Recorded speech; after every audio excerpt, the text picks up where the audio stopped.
ladies and gentlemen, let's welcome Scott D. Anthony. Let's give him a big round of applause.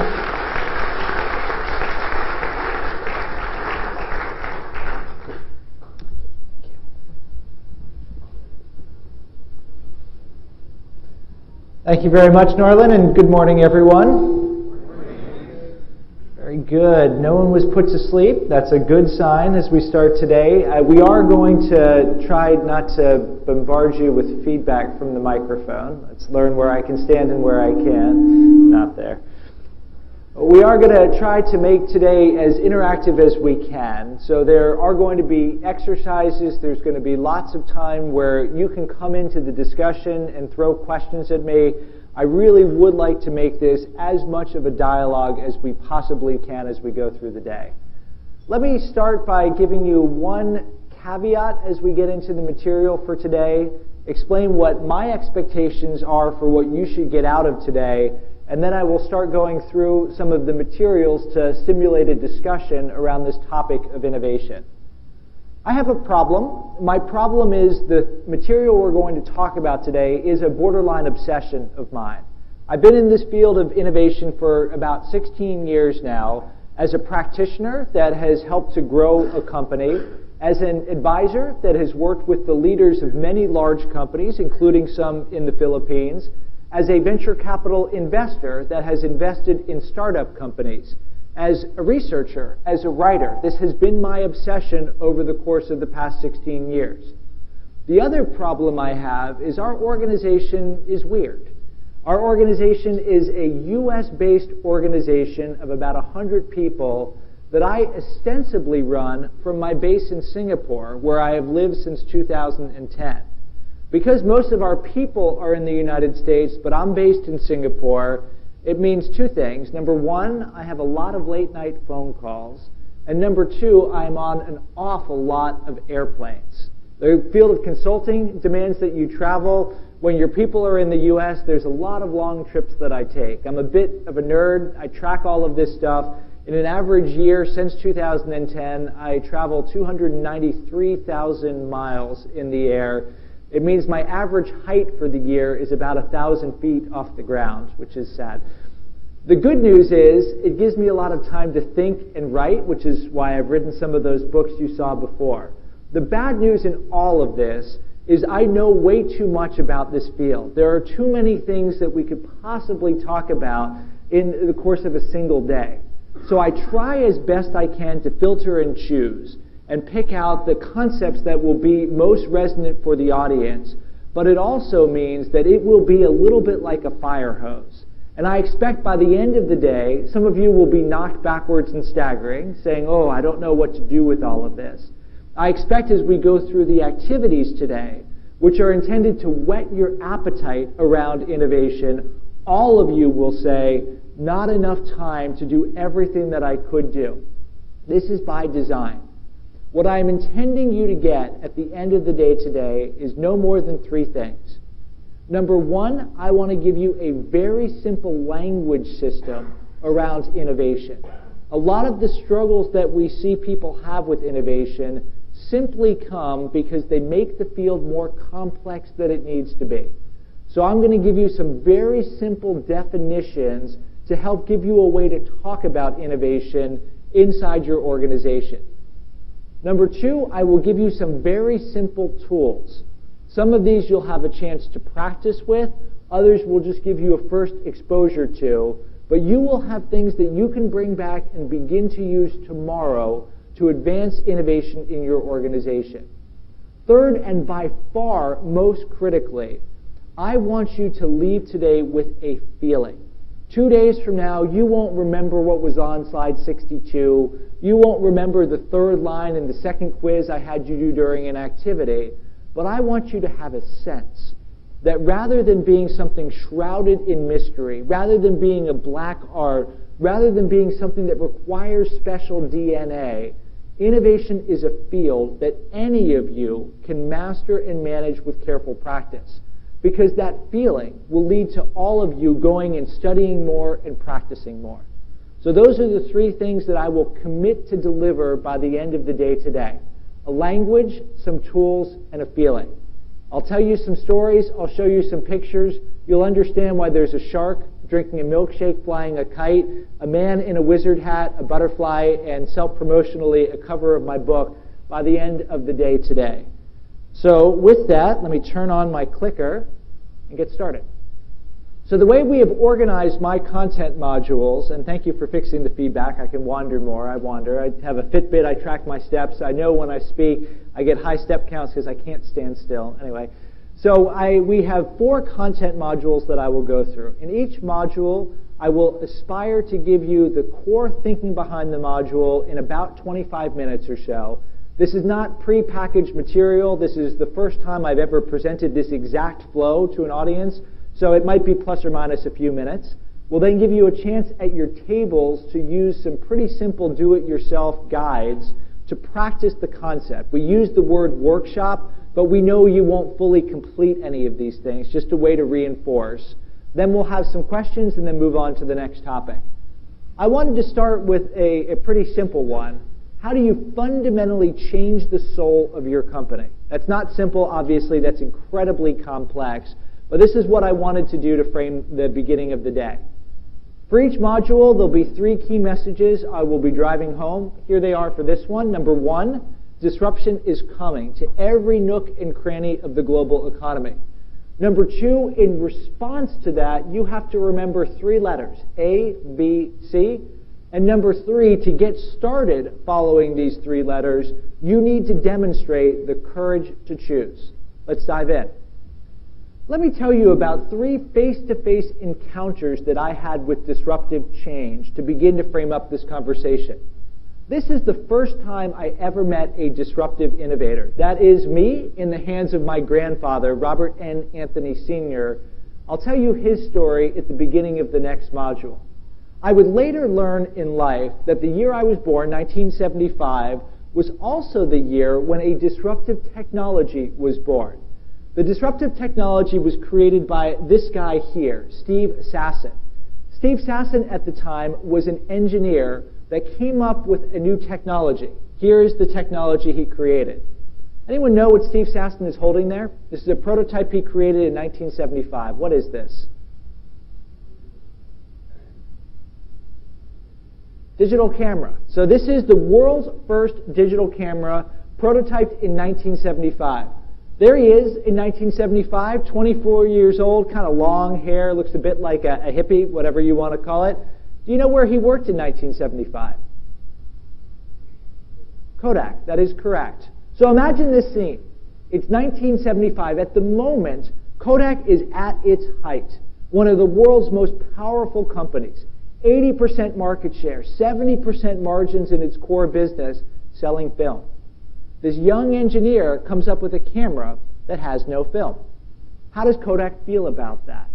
Sasson told the New York Times management's response is, "That's cute, please don't tell anybody about it." That's not entirely fair because Kodak actually invested heavily in digital imaging. But we know how this story ended. The world's first commercial digital camera was introduced in 1990.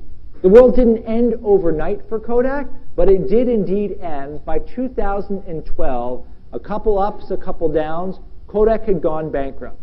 From the introduction commercially of the disruptive technology, cameras without film, to the demise of the incumbent, it took about 20 years.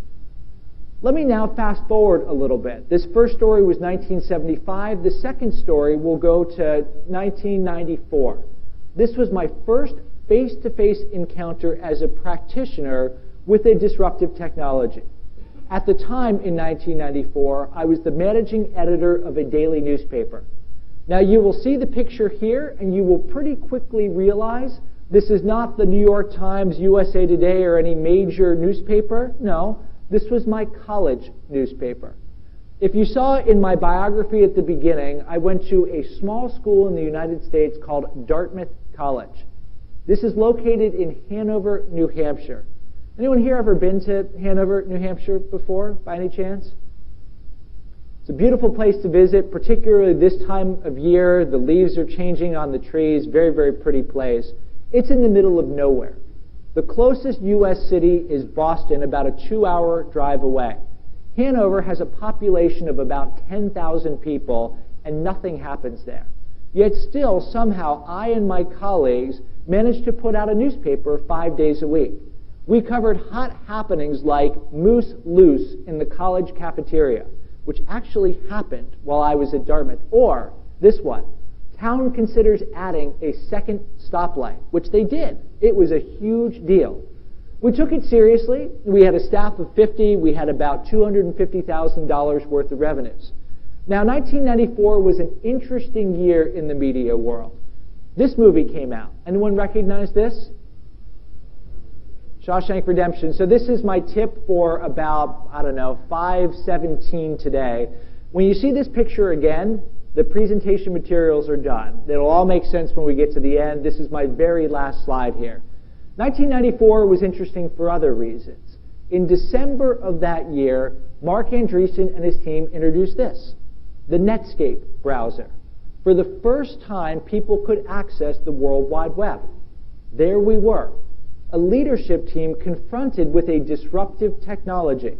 Like leadership teams all around the world, we had to decide, what do you do in the face of that disruption? What did we do? Our first reaction when we saw the internet wasn't excitement, it was terror. We did nothing. We were worried about how this would affect our core business. That $250,000 in revenue I mentioned primarily came from charging people money to subscribe to the newspaper. We had no idea, and people today still haven't figured out, how to charge for content online.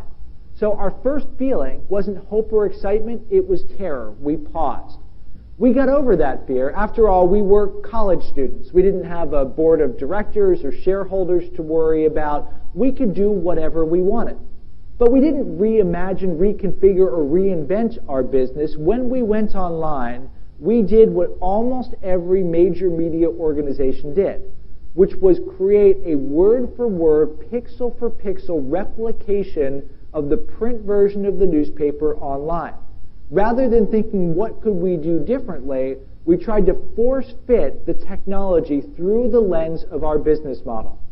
I would later learn when I went to the Harvard Business School and studied with Dr. Clay Christensen, who coined the idea of disruptive innovation, that these two challenges, failing to allocate resources to the change, failing to reimagine the business in the face of the change, is what has historically made it so hard for market leaders to respond to disruption.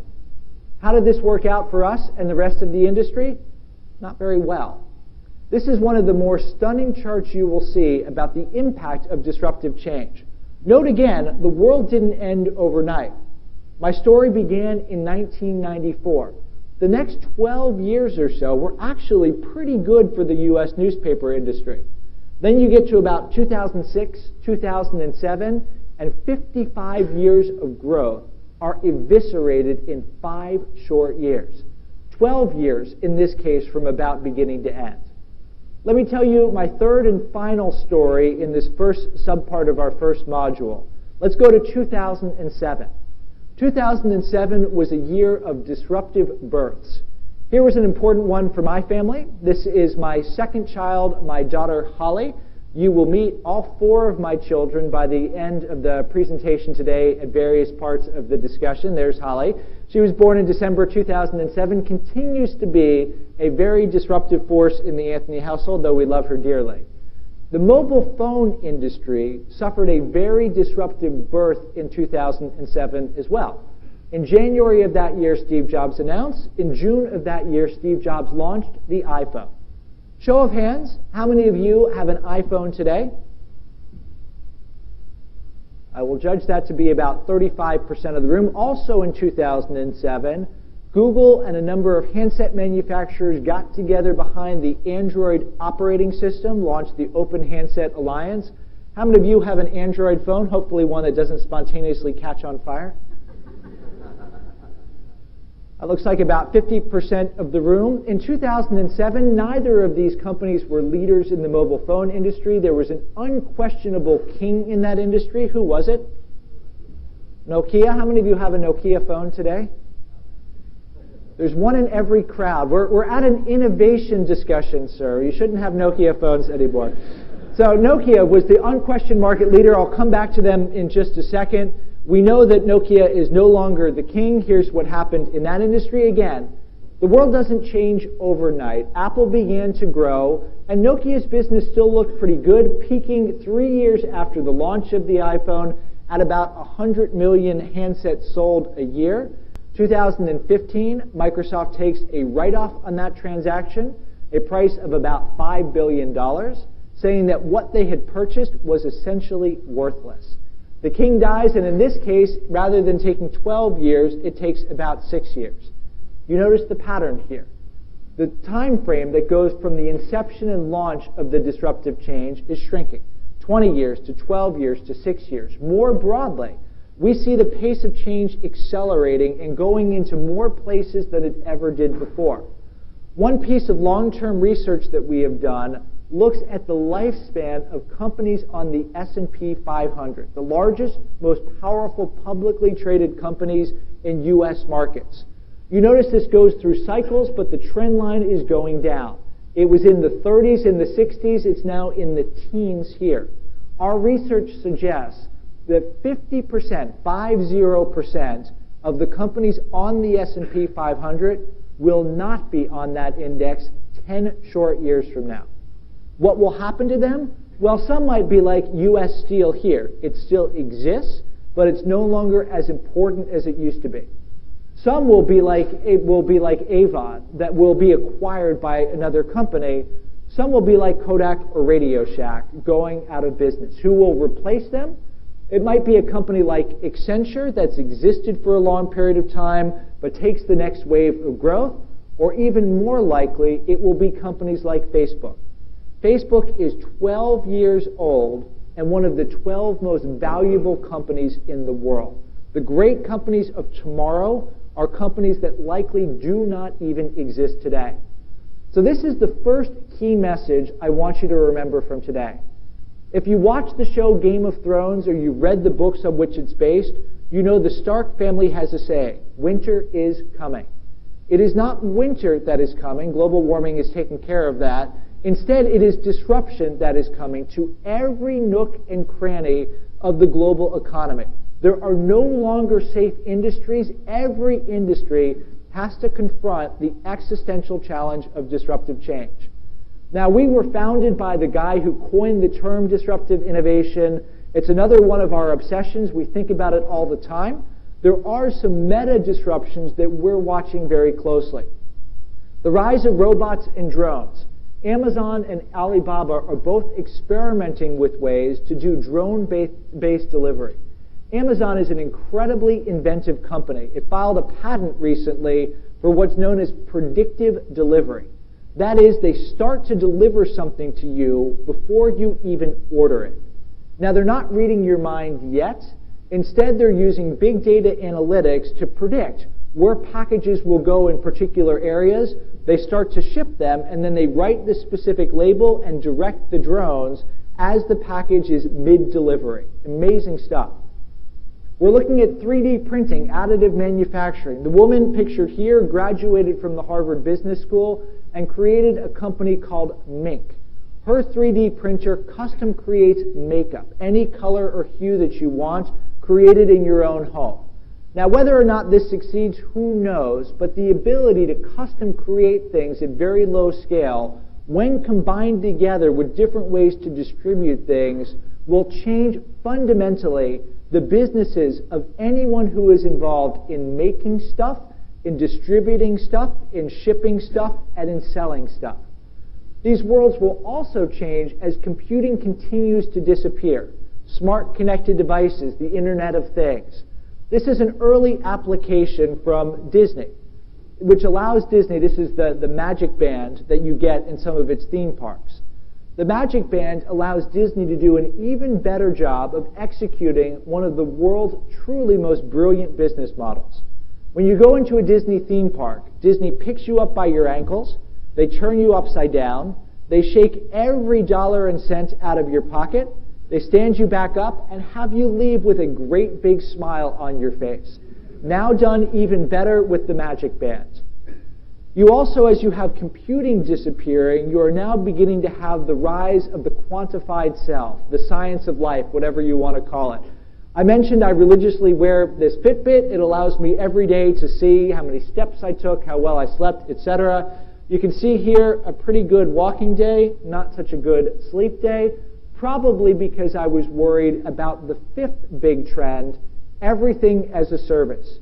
You probably have heard the line, the world's biggest taxi company, Uber, owns no taxis. The world's biggest hotel company, Airbnb, owns no hotels. Everything is being turned into a service. Yes, if you want to rent a nerd for an hour, you can do that. Whatever you want to do with them is up to you. Even our business, management consulting, is in the process of getting disrupted.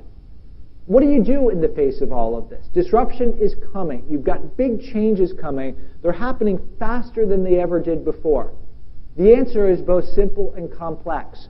It is fundamentally not to incrementally improve what you're doing, but to fundamentally transform it. To go proverbially from a caterpillar to a butterfly. Now, oftentimes when people use the word transformation, they mean something a little different than what we intend. It might be something like this. Kylie Jenner undergoes dramatic transformation as she ditches dark hair for blonde locks. I'm sure that was a really big deal for Kylie and the rest of the family, but when we think about transformation in a business context, we mean something fundamentally different. Let me tell you the story of this guy here, Clark Gilbert, who I am sure has never met any member of the Jenner or Kardashian family. Clark is somebody who I first met in the year 2000. At the time, he was a professor at the Harvard Business School studying how incumbents respond to disruptive change. He focused his study on the U.S. newspaper business that was undergoing the change I talked about before. He wrote his award-winning doctoral thesis describing what newspaper companies have to do. He's been an advisor to our company since its foundation, so he and I consulted to many U.S. newspaper companies, all of whom ignored what we told them. So all this happens, the industry goes through lots of trouble. Clark, in 2008, gets tapped on the shoulder and is asked to be the CEO of a newspaper company. The industry laughs. They say, the academic will learn what it's like to actually be in the field and practice. Clark leaves that organization, it's called the Deseret News in the state of Utah in the United States, in 2015. And that company has fundamentally changed. The company was in free fall, but from 2008 to 2015, net income increased by about 40%. Goes down a little bit, but then surges up. The way Clark did this taught us a pattern that we see for companies that successfully confront the challenge of disruptive change. Clark did not one thing, but two things. First, he took his historical newspaper product and fundamentally repositioned it. If you go back to when he took the job in 2008 and you looked at his newspaper, it looked like any other newspaper in America. There were sports scores and movie reviews, etc.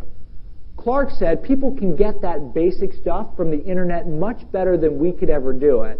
So what we are going to do is focus on what we can uniquely do. His newspaper is affiliated to the church with which he is affiliated, the Mormon Church. So he decided to position the print newspaper on issues of faith and family, which matter not just to people in the Mormon Church, but to many other people as well. Today, that newspaper is the fastest growing print publication in the United States. So the core business still exists, but it's been repositioned in a narrower problem to be solved. He then, in parallel to this, went and created a completely different growth business. This is what he calls digital marketplaces, where you bring together consumers and then find ways to target advertisement to them. For example, the largest connection of social media sites connected to mothers are owned by Deseret Digital, a separate organization that Clark set up to go and create these businesses. If you want to find out, is a movie okay for my 8-year-old girl to watch, you can go to one of their collection of market spaces to learn about this. There are some connections between the two businesses. This wasn't unrelated diversification. They share common brand, they share some content, they share parts of the advertising field force, but they are two very distinct efforts that Clark has done, fundamentally changing his organization. This is what we call dual transformation. You have to remember 3 letters to get this right. A, B, C. First, the A. This is transformation A, where you're repositioning today's business. In Clark's case, that was going from commodity coverage in his newspaper to a focus on faith and family. In the case of Netflix, founded in 1995 by Reed Hastings, they have done 3 different transformation A's in their history. The first version of Netflix allowed you to rent a DVD and get it delivered to you at home. When you wanted to return that DVD, you sent it back. If you took too long holding it, you paid late fees. In 1998, Netflix shifted its models from individual movie renting to a subscription model, where you could have as many movies as you wanted. In 2007, they changed the model again. How many of you are Netflix subscribers today? Are you getting DVDs through the mail? That would be quite a feat coming from the U.S. to the Philippines. Of course, they go from sending things through the mail to streaming, allowing them to go from one country to 200 countries in a very short period of time. Then in 2011, they do their third transformation A. Historically, Netflix packaged other people's content. Starting with House of Cards and moving to a number of other shows, they began producing their own content. They're still doing the same fundamental thing for you as a consumer. You're getting entertainment, but the way in which they have done that, the core business model they're following, has changed in a very substantial way. That's the A part of the equation. Transformation B. This is not repositioning today, this is creating tomorrow. This is Clark Gilbert creating his digital market spaces. Or this is what Amazon did about a decade ago. 10 years ago, Amazon had an internal challenge. IT projects were taking too long. An internal team was commissioned. They figured out a way to modularize systems so they could dramatically accelerate it. The project manager working on this told Jeff Bezos, Amazon's founder and CEO, I think we could actually turn this into a commercial business. Ultimately launched what now is known as Amazon Web Services, a completely different business. This isn't a traditional retail business. This is now the world's largest provider of cloud computing solutions, a highly profitable, rapidly growing business that has pushed Amazon in completely different directions.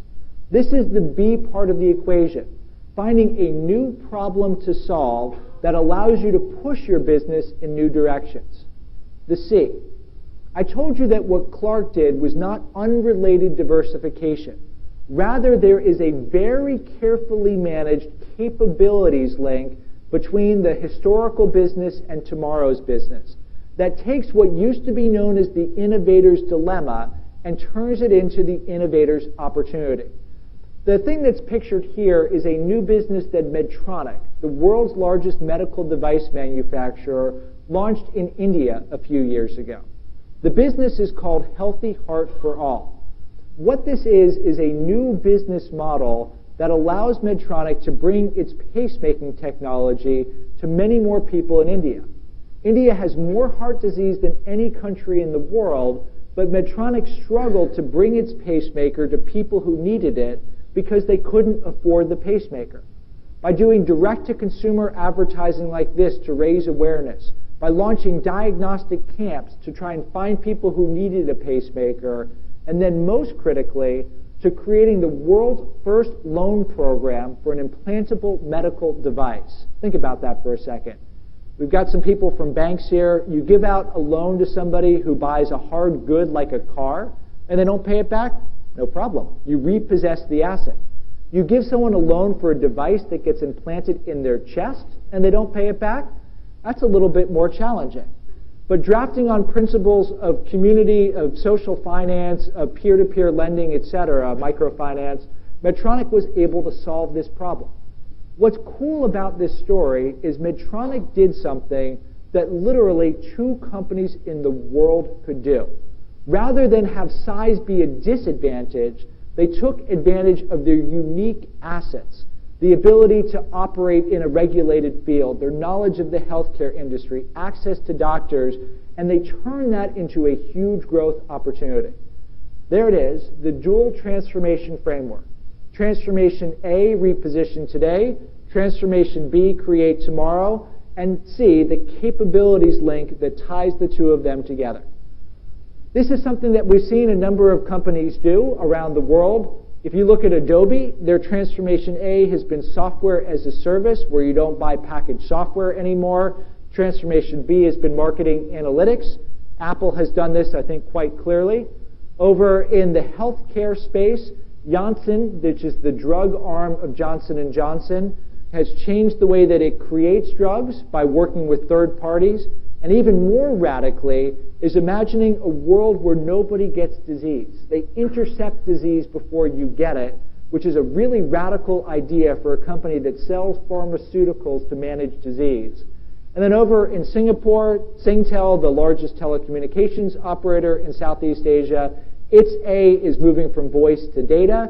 Its B is moving into new spaces like mobile advertising and cybersecurity. Final thing I want to talk about in this module before I give you a few minutes to practice with these concepts is how you have the courage to choose. Clark Gilbert, I mentioned before, calls this the hardest problem in business today. And he is right. Because the time when it becomes clear that you need to do this is often the moment when it is too late to do anything about it. Let's go back to one of those cases I talked about before, Nokia. How did the world look to Nokia in 2007 when Apple launched the iPhone? It looked pretty good. November of that year, Forbes ran this cover story, 1 billion customers. Can anyone catch the cell phone king? It had 3 times the market share of anybody else in that business. Now, there's one company I didn't mention about whether you had a phone or not from them. We talked about Nokia, we talked about Apple, we talked about Android. Who else is an important player in the industry historically that just announced it was getting out? Motorola we've got here. BlackBerry. So BlackBerry, also somebody that wasn't quite big enough to make the list, but its stock price, like Nokia's, was surging during 2007. Had a lock hold over the enterprise, everything looked good. How does it feel when you're a leader, when some of these disruptions begin? Let me play a short video clip that is shot in April of 2008, after all of this began, with the co-CEO of BlackBerry, to give you a real view of how this feels in the early days. Hey everybody, say hello to Mr. Jim Balsley.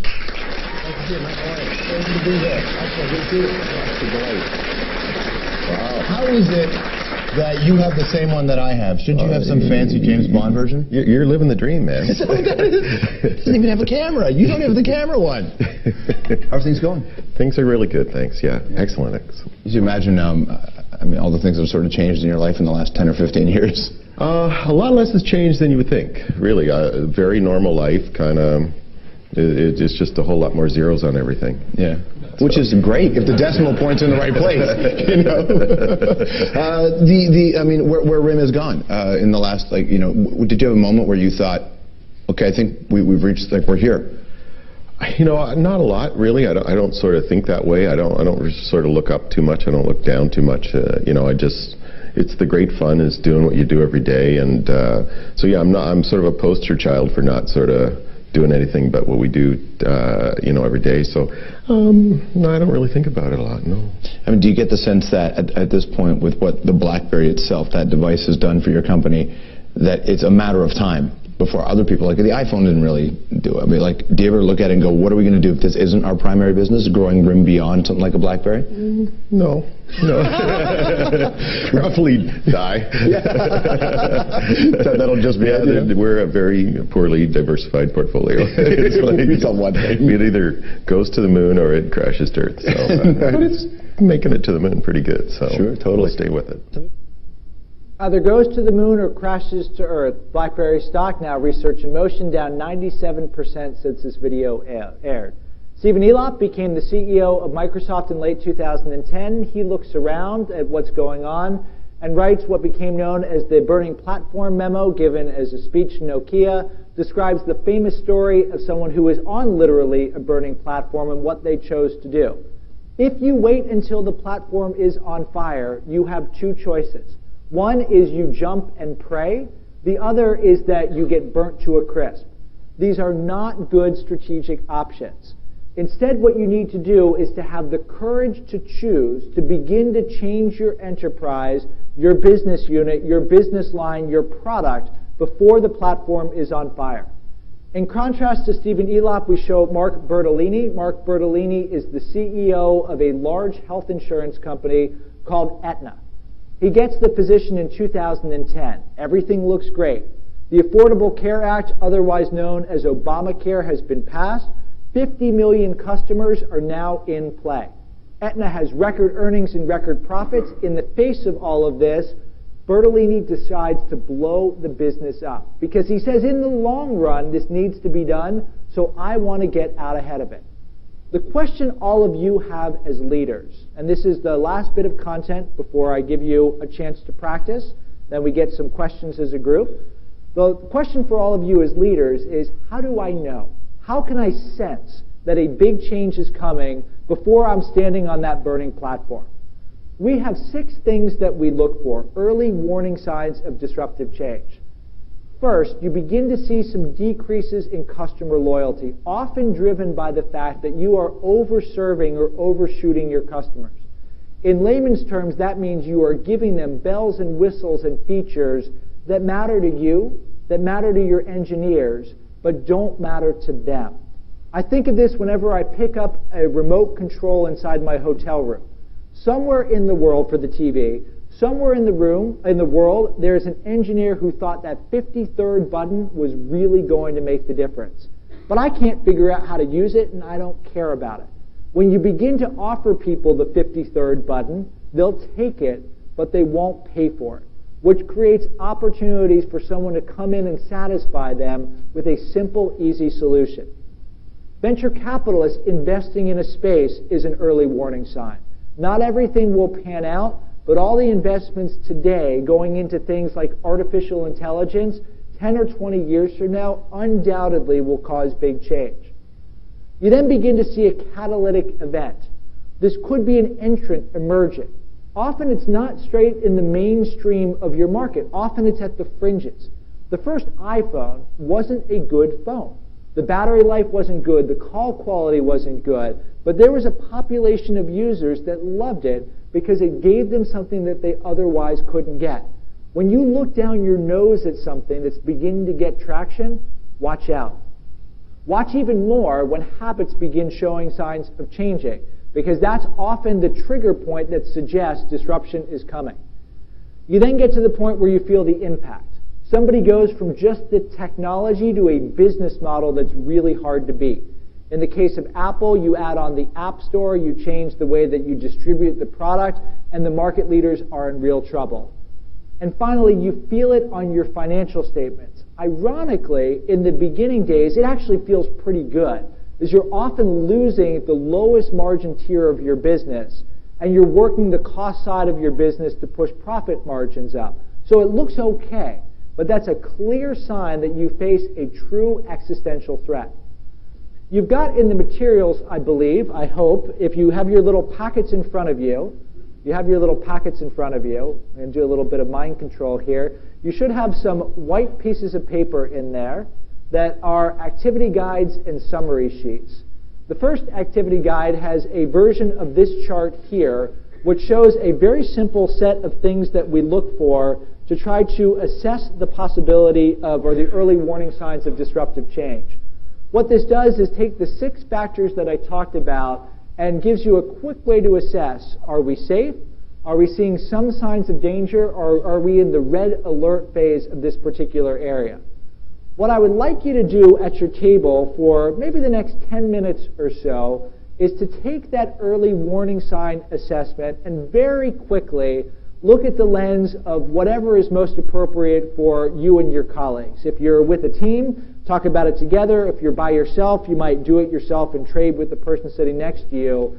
But try and assess for your business, a business unit, whatever you want to analyze, how well you conform to these criteria. Then once you've done that, start talking about these questions. How worried should we be? Do I want to change jobs with the person sitting next to me? Are we responding appropriately, and what might we do to respond? As one quick example of this, my colleague Clayton Christensen, when he presents, he ends his presentation by saying, I will pray for your organization if you pray for the Harvard Business School. Because he believes the Harvard Business School is in the process of being disrupted. And as you look at some of the things here, as you look at the number of GMAT test takers decreasing, as you look at all the venture investment in massive online open courses and other things, as you look at new players coming into the market offering free solutions online, as you look at people getting education in new ways, you see very clear signs that Harvard needs to be worried. Now, it's still doing pretty well financially. Last time I checked, its endowment is about the size of the GDP of the Philippines. So it doesn't have reason to worry tomorrow. But through this lens, you can begin to see why even the venerable Harvard Business School and its 2-year MBA program needs to worry about this. So again, let's take about 10 minutes working at our tables. Then I'll take some questions and feedback from the audience. If you have any questions as you're going through things, I'll be here. Just raise your hand or throw something at me, and I'll do my best to help. So about 10 minutes before we open it up to questions. Thank you.